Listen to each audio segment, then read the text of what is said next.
Okay, here we go. At first glance, this piece may seem like nothing more than an ordinary carpet, but for me it became the beginning of a story about identity. It was a machine-made, ordinary carpet, yet the moment I first came across it, it no longer left ordinary. After we first come together for the Identity 5.0 exhibition, had long conversations and even everywhere returned their own creative practice, something happened. I was in Karaman, walking down the street, next to a trash container, leaning against an electricity pole, I saw this carpet. It had been thrown away, it had been gone unnoticed, it had already been assumed to have no value. For the past 2 years, upcycling has been a big part of my life. I try not to create waste, but instead give discarded materials new meaning and new purpose. When I saw this carpet, the first thought that came to my mind was, I can't leave behind this. So I took it home, I washed it, I cleaned it, I dried it and repeated. I gave it to my time and care. During that process, I realized it ties something very familiar about my identity is formed. Identity is not something that appears in a single moment. It is not fixed or fully defined.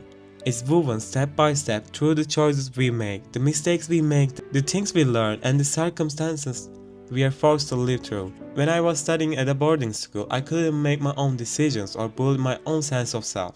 I often compare that experience to a woman, a young woman, or sometimes even a child in Anatolia sitting on a loom, weaving a carpet instead of weaving a whole life. In both, there is patience, there is effort, but becoming the author of own story is postponed. That's why I use Anatolian carpet motifs as a metaphor. The missing stitch, unfinished patterns, and all the sections the carpet represent surprise choices, the inability to become an individual, and the parts of ourselves that disappear when we are shaped by others. After I graduated from boarding school and began making math decisions, I realized that this is when the real weaving began. We had actually started weaving long before, but this time I was the one staying on the loom. I make mistakes and I make good decisions to experience success and failure.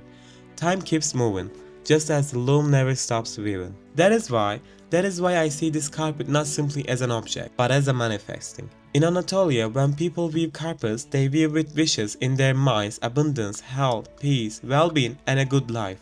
But every motif also carries a cost. These carpets woven over countless hours.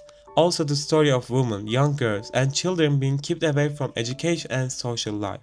With this work, I want to say identity is not shaped only the choices we make ourselves, it's also shaped by the choices made for us, by the lives that were postponed, and the parts of ourselves that only saw reclaimed over time. This exhibition is a new experience for me, a virtual meeting across different places. Perhaps that is exactly why it reminds us how fragile, fluid, and endlessly rewritable identity can be. Thank you so much for taking the time to make this work and to listen my story. I hope our paths cross again with love, hope, abundance, and kindness.